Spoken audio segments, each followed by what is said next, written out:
Let me have the Senate's attention for a moment, if I might. It is obviously a great honor for me to bring our former governor from Florida, Jeb Bush, here and welcome him to the State Senate.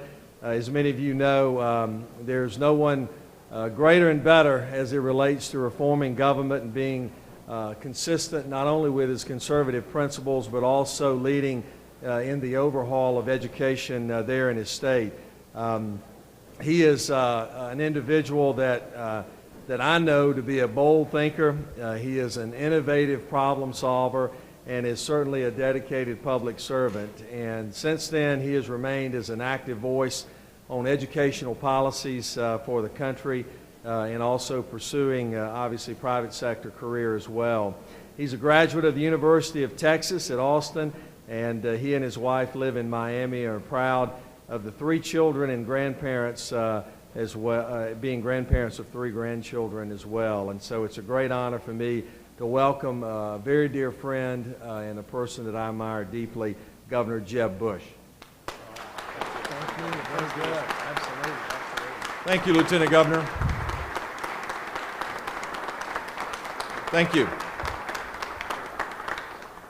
I don't remember getting many standing ovations when I came to the Florida Senate, but it's nice to be here with you all. I actually came here because I was told that Ludacris is going to be here. Is that later on in the day?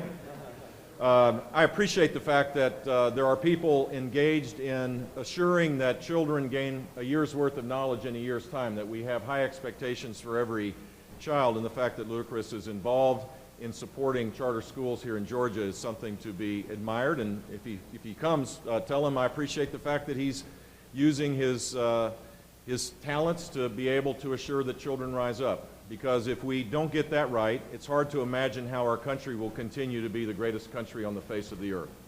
There will be children born in Grady Hospital and Jackson Memorial Hospital today that will never have a chance to get a job given the disruptive nature of innovation, the globalization of our economy. These are trends that are happening irrespective of what people in the political system believe. It's happening at warp speed.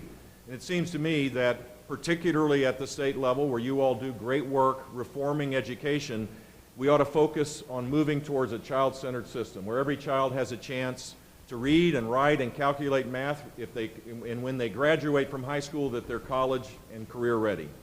I know you do a lot of important work, forging consensus on a budget, dealing with the transportation issues that are important as a consumer of transportation issues in the greater Atlanta area. I hope you do really good work on that.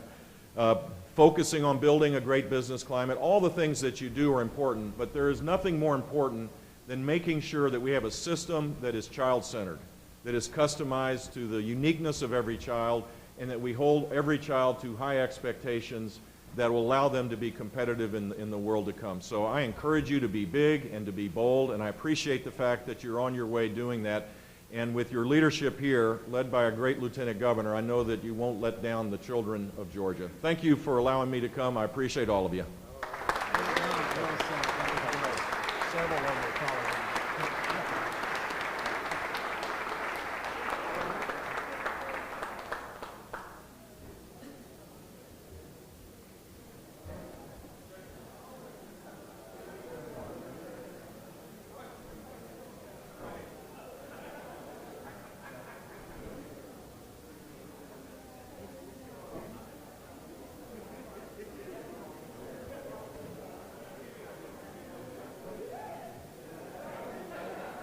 So we